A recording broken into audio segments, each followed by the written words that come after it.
interest you to know parapsychologist's definition of such spectral phenomenon. What is a ghost?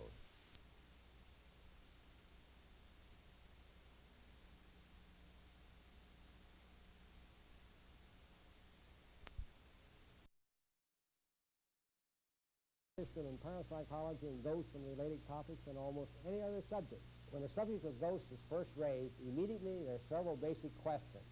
One, what is a ghost? Where is the ghost? What am I really experiencing? How do I know I'm not drunk or I'm not hallucinating? Well, one of the jobs of parapsychology, as I understand it, is to provide some kind of an intelligible framework within which the ghost will make sense. And that's what we're going to try to do today. In order to understand the theory behind the existence of spirits in our world, Professor Hall explains that you can't always believe your eyes. One of the first kinds of questions one often gets when talking about ghosts is, where are these ghosts? Where is my dead Uncle Charlie? And the problem of accepting the validity of the phenomena often lies in the fact that most people in our kind of society, so-called modern scientific world, both professional academic type people and the so-called lay people, the reason they are reluctant, or one of the reasons they are reluctant to accept the validity of ghosts and similar kinds of phenomena is they just can't fit it into their, what they would consider their common sense view of reality. Now, I'd like to talk a little bit now about that so-called common sense view of reality and indicate that reality is not quite that common sense. As the chart here indicates, the so-called energy spectrum, that is the electromagnetic spectrum, which casts the energy onto our eye and enables us to see the so-called real common sense world, that in that energy spectrum, only a very small segment, this thin sliver that goes up here to the point of visible light, only that very small sliver is responded to by the human eye. Out to the right, we have the shorter wavelengths, the infrared, radio wave, and broadcast band. Those are invisible to us. Out to the left, we have the higher frequencies, increasing as we go from right to left. Ultraviolet, X-rays, gamma rays, cosmic rays. The point, which is very clear as per the chart, is that almost all of physical reality is imperceptible to us. So you've got to remember that the so-called common sense world that everybody talks about is a very thin abstraction or a lifting out from the total reality. And actually that common sense world is a construction of the human mind based on very few cues. That's one point to keep in mind. So this should break down the barriers a little bit of the skepticism of the validity of the unseen, because almost everything is unseen. The view you get from spiritualists and Eastern philosophers and yogis and people such as that, who have their own kind of cosmology, their own kind of model reality, is that as we go from right to left on this diagram and you get increasing frequencies and wavelengths, that there are other worlds out here. Worlds beyond worlds beyond worlds, as Walt Whitman used to say. You know, worlds within worlds within worlds. And these worlds are interpenetrating and are right here where we are. Now the questions arise. What are these other worlds like? And if it is possible for individuals to return to this world, what draws them here? To the question, where is Uncle Charlie? Probably the most probable answer you would get from people who are involved in this kind of thing, such as the spiritualists in the United States. They would refer to another world that interpenetrates the physical world. They would refer to it as the astral world or the astral plane. What is this astral world or astral plane? Well, in terms of our chart showing frequencies to which the human physical organism is insensitive, we would say it's a world of increasing frequencies beyond the frequencies which are available to the normal human being. So in this particular scheme of things, this astral world, which has 7 subdivisions, interpenetrates the physical world. In a sense, it's here and now, except that it's imperceptible. Now, Uncle Charlie, if he is the so-called normal, average, neither too good nor too bad human being, such as we all pretty much conceive ourselves to be, he would probably be about halfway up number 4, perhaps. Now, in terms of ghosts and haunting and related phenomena, the general consensus seems to be that most of the hauntings take place from people who are in, as shall we say, trapped in level 1, 2, or 3. These planes are not particularly advanced, shall we say, intellectually, emotionally, or spiritually. The people who, in a sense, are trapped down here and have not gone on to other planes as they're supposed to do, as we'll discuss in a minute, are usually people who, for one reason or another, are very powerfully attracted to the earth, to probably particular places and particular people on the earth.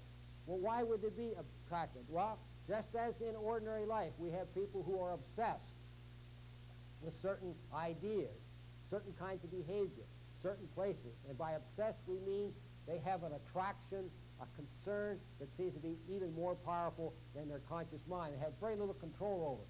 So there are many beings, so-called dead beings, who are attracted to perhaps a house where some violence was done, a crime involving high levels of emotion, of hostility and revenge and so on and so forth. So emotions are very powerful on this astral plane. As you might well imagine, when a person is freed of the physical and the limitations of the physical, his mental life and his emotional life become all powerful. In ordinary earth life, the physical body is a great restrainer and a great limitation on just how wild our emotions and how far our thoughts can go. But these people are free to the physical, so if they have very strong feelings, very strong, either for or against certain people or certain places, they are almost magnetically, shall we say, attracted. And they come back time after time after time. And they come back because by the very nature of being out of the physical, they cannot really affect any particular change in material conditions. So they may try for years, perhaps centuries, to bring about some change in an event which has already taken place, to undo the event. The murder was not committed. Or they may attempt to do or right some wrong they think they may have done on earth. They may feel that they have wronged someone, and they try to make up for it, as we say. But in most cases, they're not able to do this. So they're simply racked by guilt, racked by regret, and so they're in a sense programmed and attracted back. And so, and as often is the case, the ghost seems to be in a very rigid behavioral pattern. That is, the ghost walks up the stairs every night at 11:30 for 300 years. Or a crime is enacted over and over and over again, year after year. So in a sense, there's no progress. So it seems as if unfinished business and strong emotional attachments are at the heart of hauntings, at least according to the views held by parapsychologists. And that's precisely the theory behind the haunting of Hagerstown's Maryland Theater, which we will look into in depth next.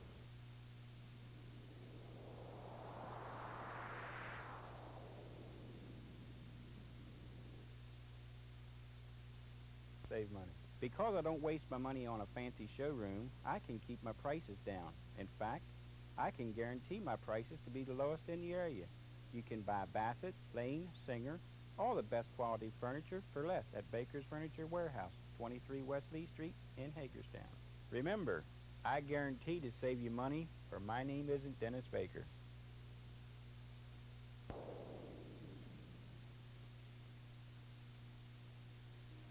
It could be said that one of the great traditions in England is the presence of ghosts. Haunted castles, haunted cathedrals, haunted theaters. It seems as if ghostly legends add an appealing air of mystery and magic to the surroundings. That's why it's really no surprise to find that such legends have carried over to the United States. In fact, Hagerstown's own historic Maryland Theater is in keeping with such traditions. Former executive director of the theater, Mike Harsh, will tell us about the legend of the ghost of the Maryland Theater.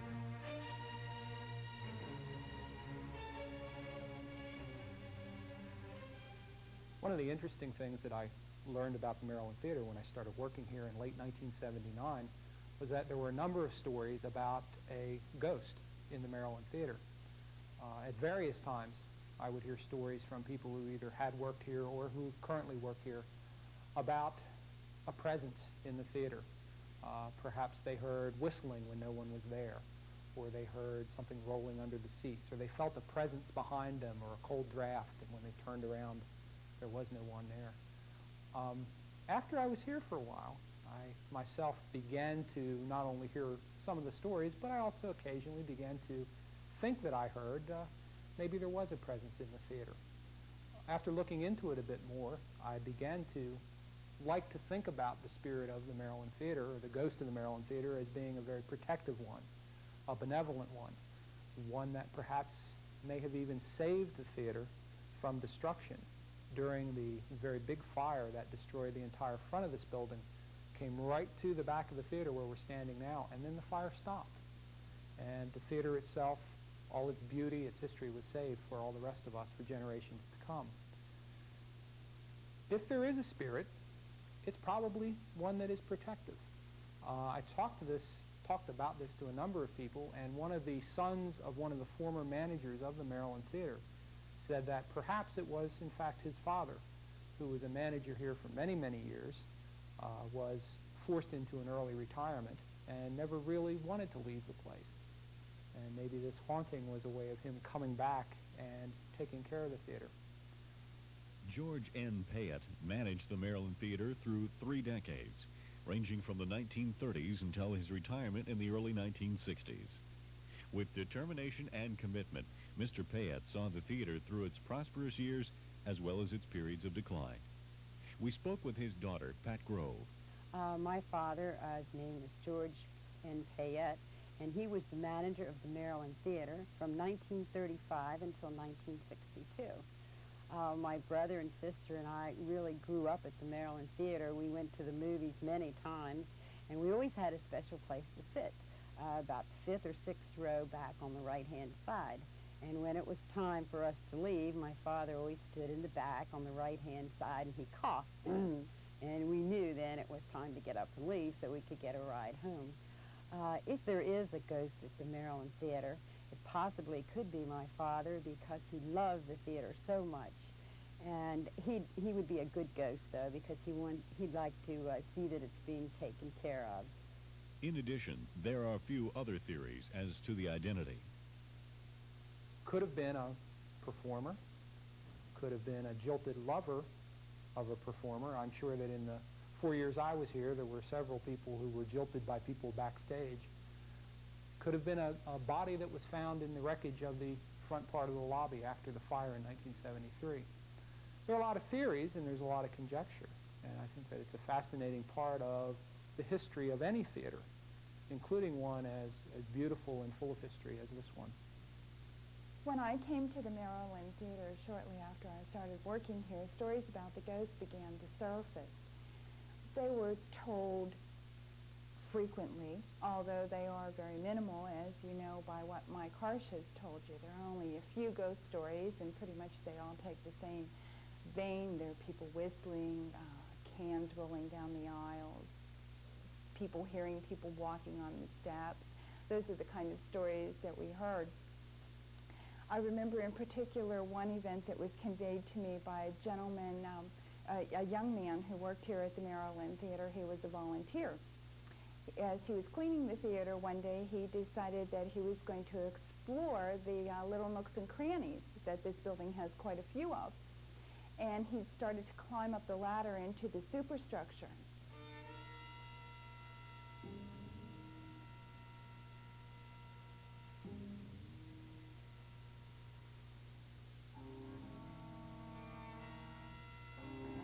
Making his way up the ladder, he conveyed that he had felt someone pull on his leg.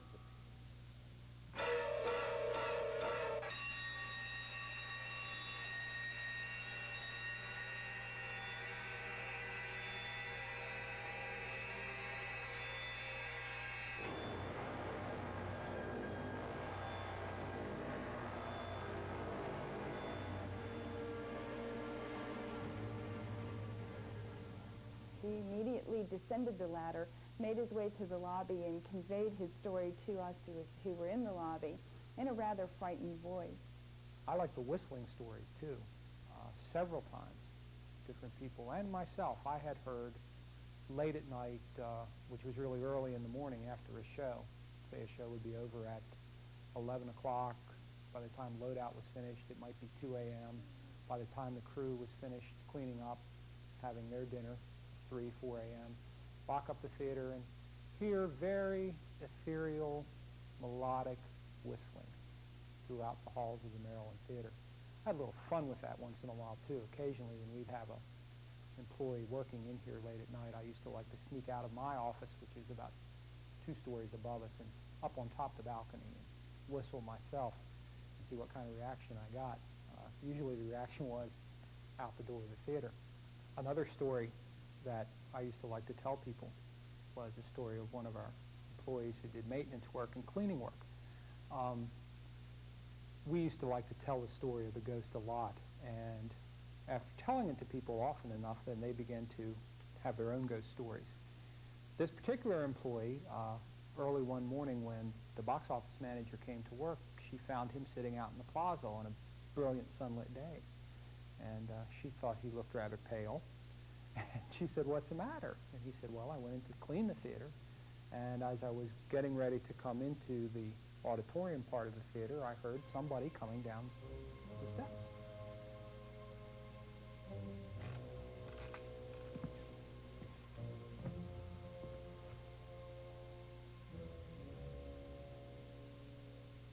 And he stopped, and he kept hearing the footsteps getting closer and closer and closer. And he turned and looked up the stairs, and of course no one was there.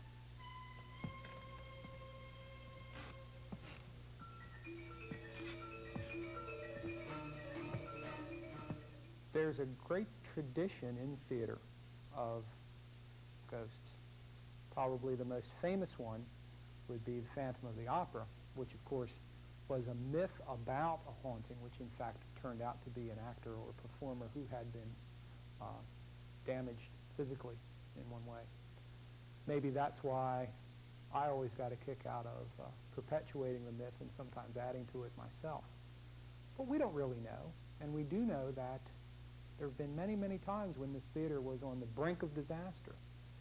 And if it wouldn't have been, for instance, for the citizens to save the Maryland Theater back in the late 70s, and if it would not have been for the kindness and generosity of the people in the community during the 80s, the theater would have been badly damaged by fire, by neglect, by misuse, by rain, when the roof leaked very badly. I think there is a benevolent spirit here. And whether that spirit is a physical presence of somebody particular that had died in the past, or whether it's the collective spirits of all of us who have loved and enjoyed the Maryland Theater over the years, since it first opened in 1915, regardless, that's a very real spirit and a very real presence. And it's fun to feel that here and fun to talk about. When you're here at the Maryland Theater and you hear the stories of the ghost being talked about by the volunteers, being conveyed from the volunteers to the patrons, after a while you begin to wonder if maybe you won't be lucky enough to experience one of these. One evening I was working here very late. It was about 2 o'clock in the morning, and I was coming out of the office and I went past the balcony steps, and for a moment I thought I heard someone in the balcony whistling.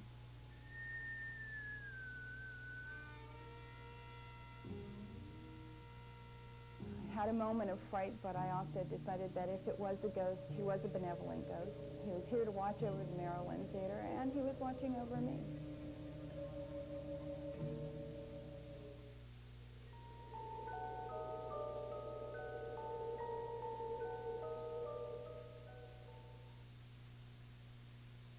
Does.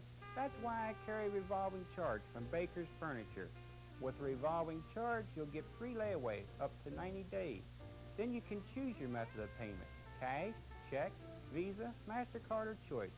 So come to Baker's Furniture, 23 West V Street, and get your revolving charge. No one will know you either, but you'll save money on the best name brand furniture. We guarantee it.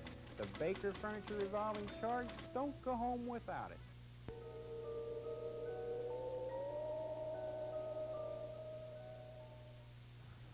We're here in beautiful Williamsport, a small town with a big history. Bordering the town is the surging Potomac River and the copious C&O Canal with a history all its own.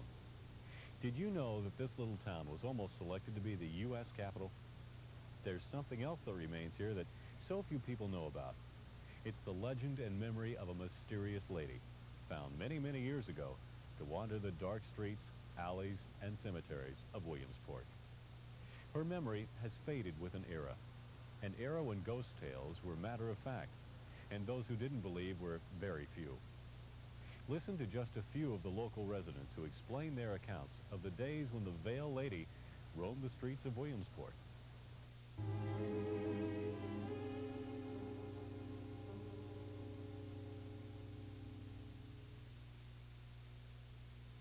The legend was that they had a veil over their face and supposed to have been seen by various people, although I never saw it.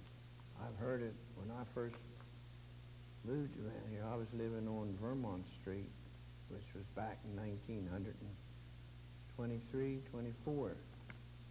And as a child then going to school, people would, especially around Halloween, would say that the veil woman's out. And you was afraid to go up in the cemetery because it said she's up there behind some tombstone, they'd say. But I was around with some of them looking, but I never saw any place.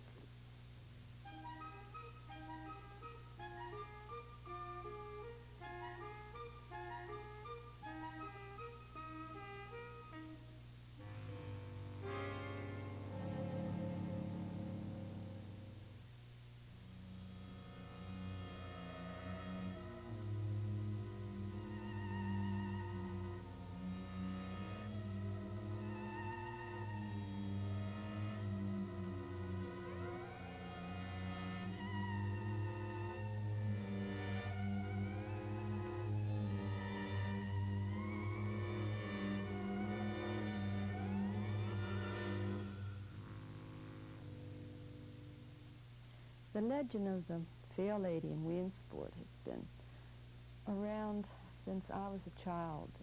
My father talked about her. My brothers talked about her. The old people in Williamsport talked about her.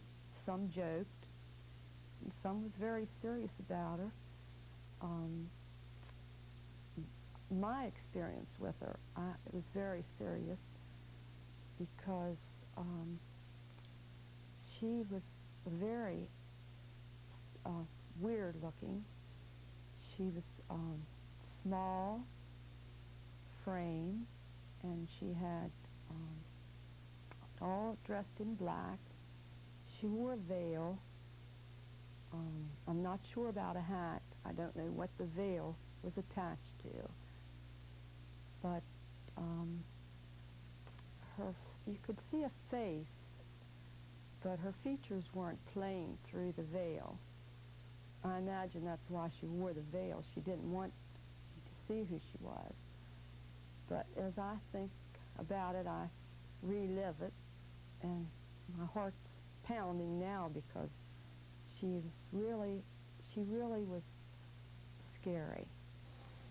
My first encounter with the Veil Lady, I was coming home from the movies in Williamsport, going home to Tannery Row, which is now known as Fenton Avenue, when I saw the shadow behind the big tree there.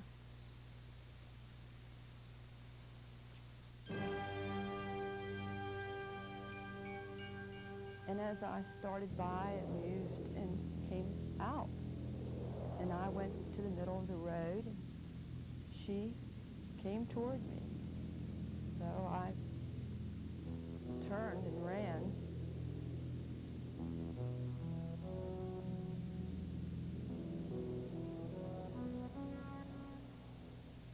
Up here at the corner of Church and Conagig, one night somebody had supposed to have had something down over their head and grabbed these two girls, and they ran, and one fell and skinned her knee off, and they ran over there I think on Ed Shank's porch.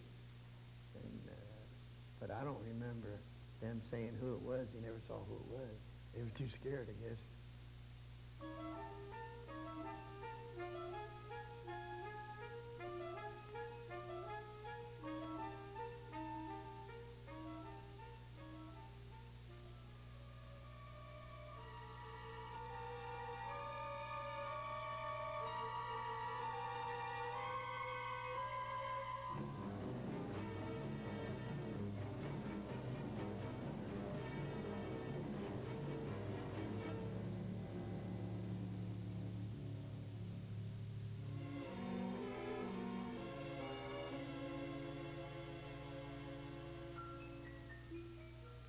When I asked my father why a person or whatever would try to scare somebody like that, a child, he said that he thought maybe it was a woman or whatever trying to protect the children, to keep them home, not go out after dark. And since then, I think, as I got older and thought back, I agree, because really, she never tried to harm me in any way. She just was there, and I think maybe he was right. And I know that people in Williamsport think that it was a joke, and it was a man dressed like a woman, and maybe they're right too. But the person I saw was a woman, definitely a woman.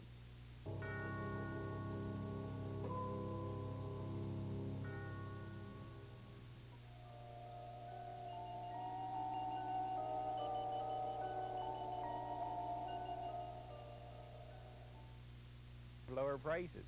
But at Baker's Furniture Warehouse, I guarantee you'll save money. Because I don't waste my money on a fancy showroom, I can keep my prices down.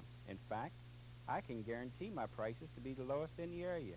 You can buy Bassett, Lane, Singer, all the best quality furniture for less at Baker's Furniture Warehouse, 23 West Lee Street in Hagerstown.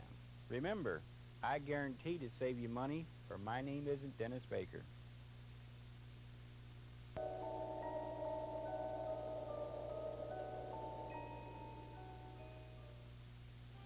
High atop the hill just outside of Fort Ritchie stands the estate known as Tipohato, an Indian word meaning top of the hill. The house and property are currently owned by Dr. Mary Jo Cannon, a specialist in emergency medicine at Washington County Hospital.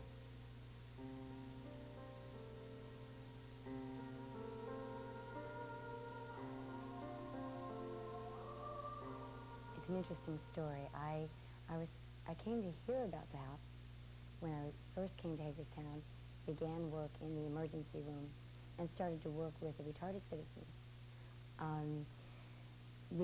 There's a movement to put retarded citizens in private homes, and they told me about a home on 491.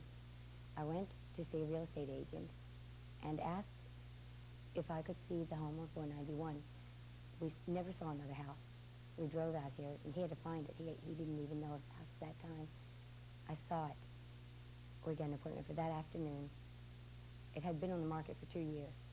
I had the contract that night, and I had the house in 1 week, which to me is nothing short of a miracle, given that, as I say to people, in 1974, I was turned down for a central charge card, and yes, I'm a medical doctor, and, I had come to the area, but I looked at this house and I said, I have such a sense about this place.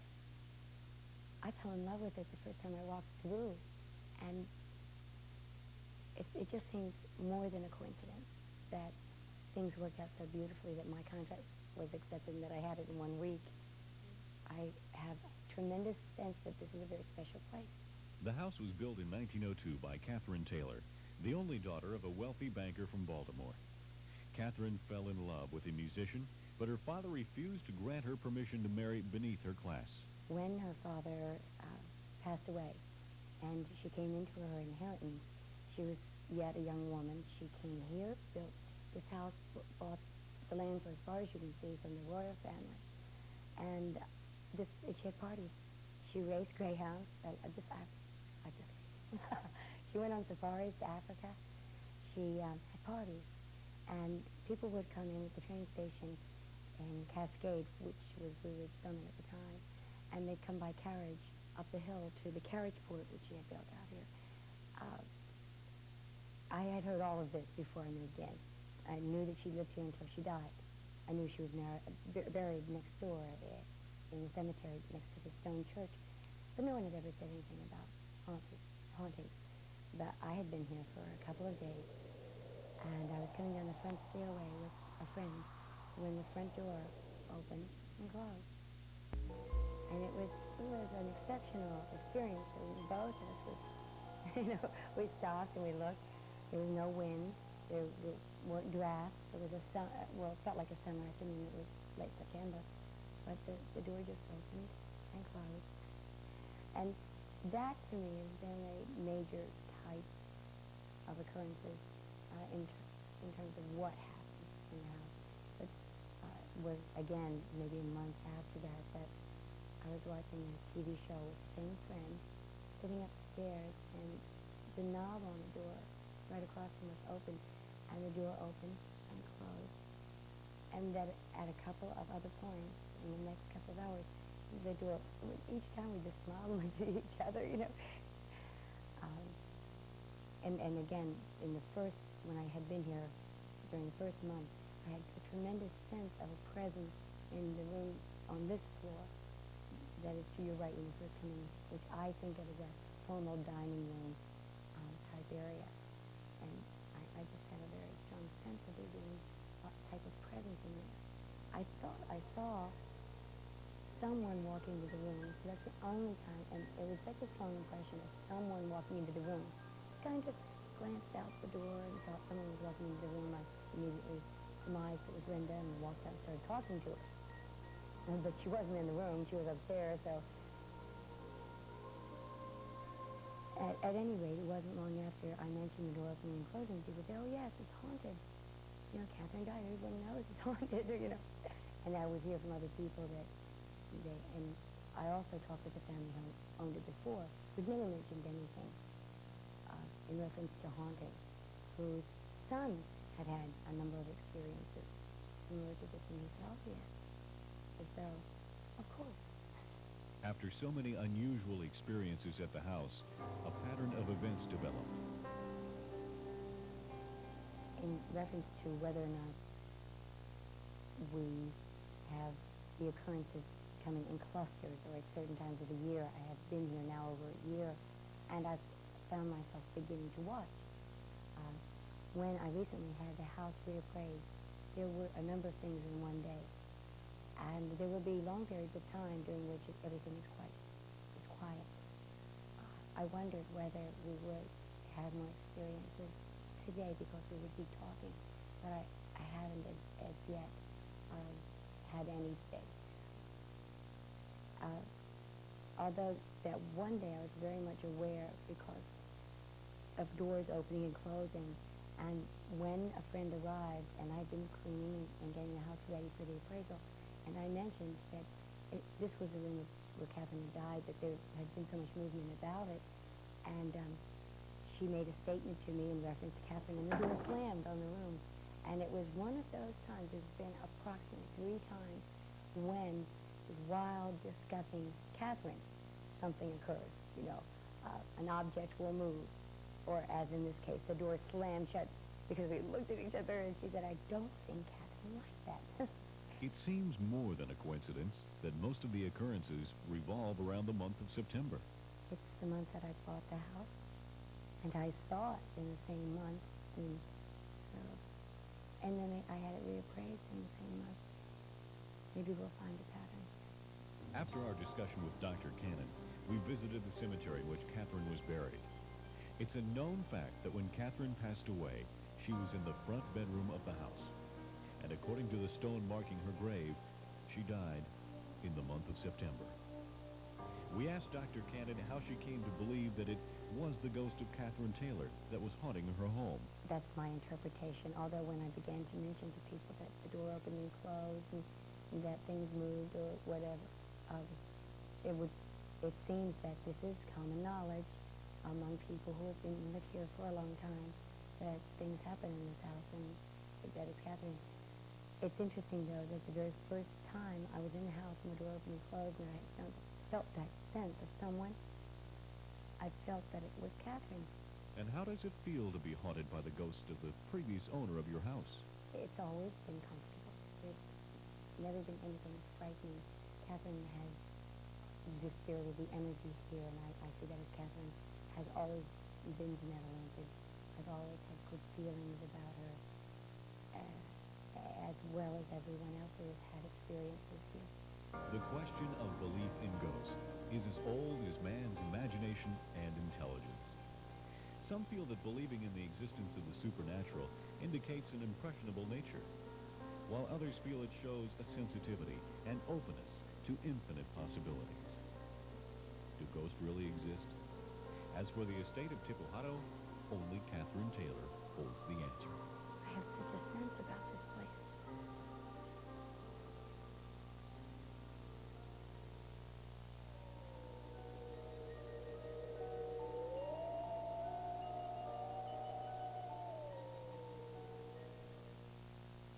Does. That's why I carry a revolving charge from Baker's Furniture. With a revolving charge, you'll get free layaways up to 90 days.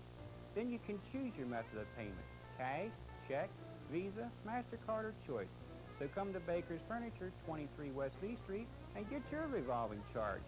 No one will know you either, but you'll save money on the best name brand furniture. We guarantee it. The Baker Furniture revolving charge, don't go home without it.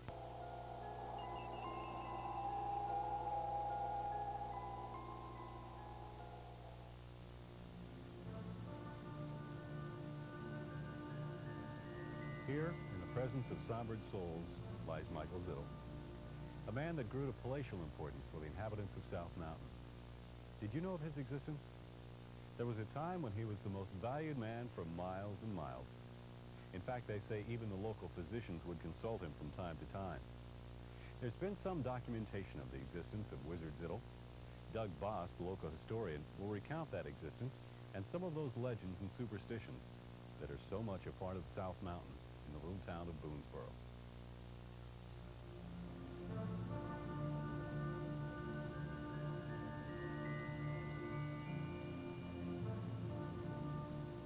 The Zittles came from Pennsylvania and moved into this area about 1800. And like a lot of the so-called Pennsylvania Dutch, their religion was somewhat mysterious.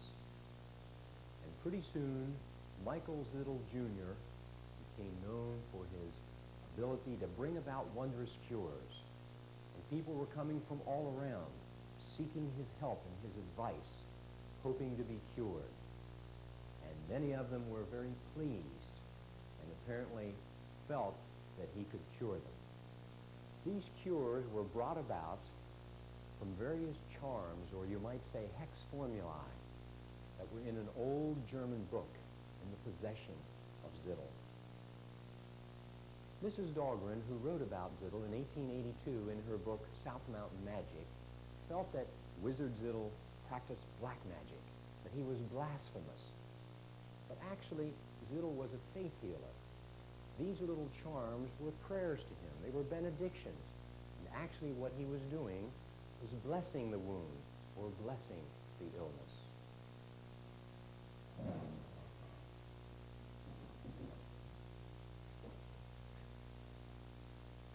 In Zittle's book, there's a charm for almost any problem that might arise. How to stop blood, that's a famous one. How to make a thief bring back stolen goods. Here's a handy one, how to stop bullets. A sure cure for the go-backs. That's the one that Wizard Zittle was most famous for, his ability to cure the go-backs. Today we would call go-backs the rickets. It's the apparent wasting away of a young child, Instead of growing, the child seems to be going in the opposite direction. Hence the name go-backs.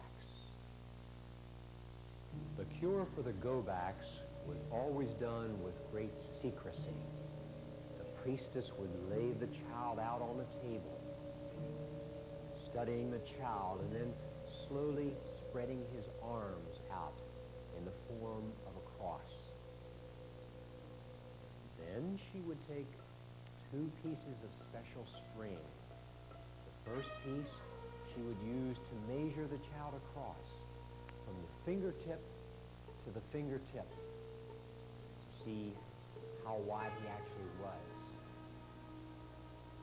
Then she would take the second piece of string and she would measure from the tip of his head to the very tip of his toes. And she would see what the difference was. This was the test to see whether the child really had the go-backs, because if he measured more across the arm span than he did for the full height, that was a sure sign he had the go-backs. Then she would proceed with the cure. She would take the jug of special oil. She would put it on her hands. And then taking the 2 thumbs, she would massage the body in a special way down the breastbone, all the while saying, "Abaman depart, Abaman depart, Abaman depart."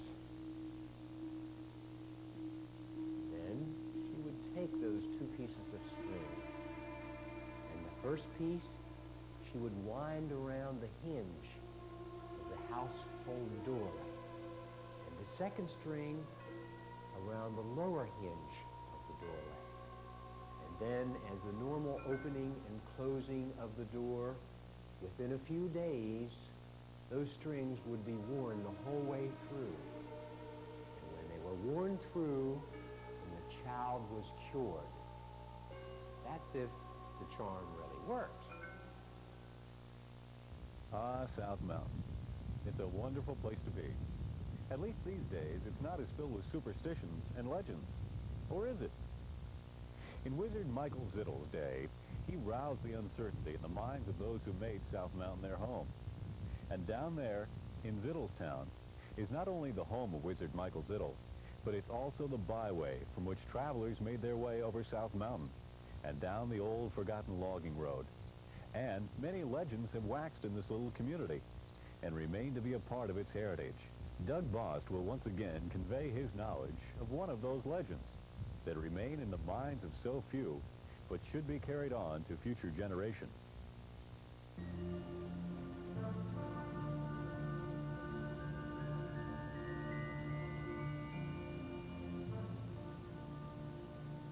In her book, South Mountain Magic, Madeline Dahlgren describes the people of Zittlestown and their beliefs, their superstitions. But I think the most intriguing legend she describes is the legend of the black dog, the snarly yow, as she says. It was kind of a dog demon. And many of the people of Zittlestown talk about seeing the dog. And here we are at the homestead of Wizard Zittle, the original log cabin of Glendale.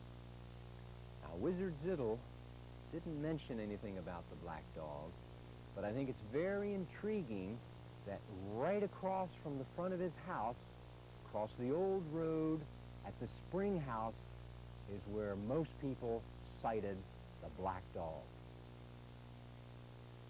And this is the old spring house at Glendale.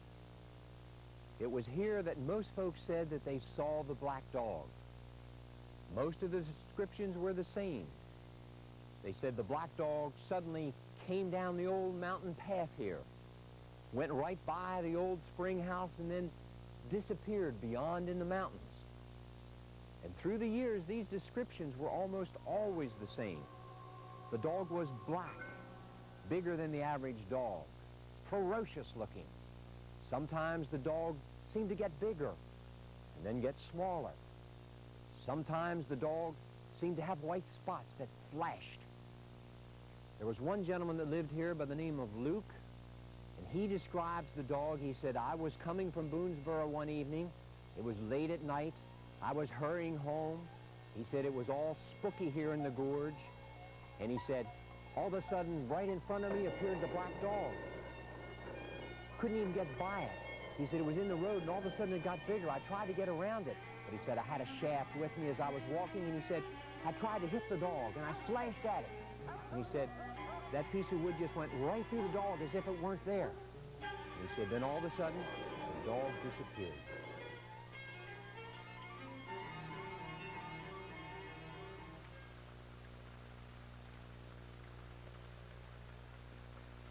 And this is the old path as it winds down through South Mountain. This same old path that the black dog followed, coming out here at Noah's Falls. And the stories say that the black dog often stopped right here in the little pool below Noah's Falls to have a drink of water. And Noah's Falls is just below the old National Pike. And it was here as the early travelers walked along the pike and as they drove the herds of cattle that they would often stop here to have a drink of water. And many are their tales about these travelers as they were stretched out here drinking the water, and they were scared to look up, but they heard the lapping of the black dog's tongue as the dog was refreshing itself. In fact, even today, a lot of the older folks reminisce about the tales of the black dog, talk about tales that their parents and different relatives have told them. I was born in 1899, and my parents were married, I think, in 1892.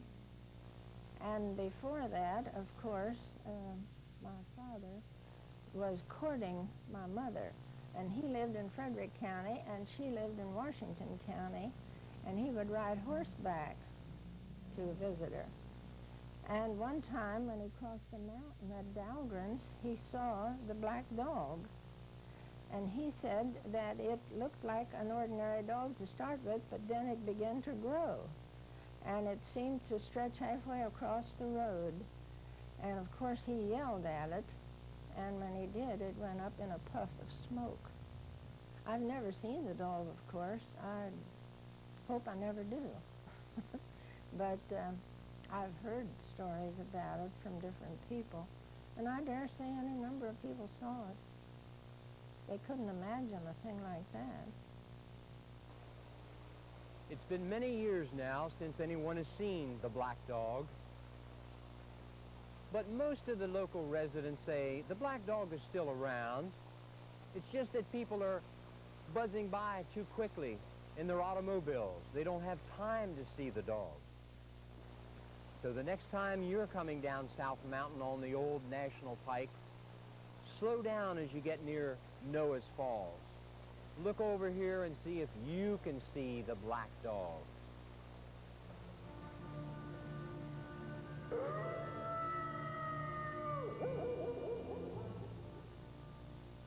Ghosts and legends, whether real or imagined, are definitely a part of our lives and our history in Washington County. There are many other tales of hauntings and strange occurrences in this area. Some people swear to their authenticity, while others merely enjoy them as entertaining stories. But one thing is for certain, young and old alike, whether they believe or not, are fascinated by the realm of the unknown. And what about you? Do you believe in ghosts? The next time you hear that creaking on the stairs, will you explain it away through reason? Or will a little nagging doubt of what it could be cause you to take a second glance? If you do, look closely. You may be surprised at what you see, or what you don't.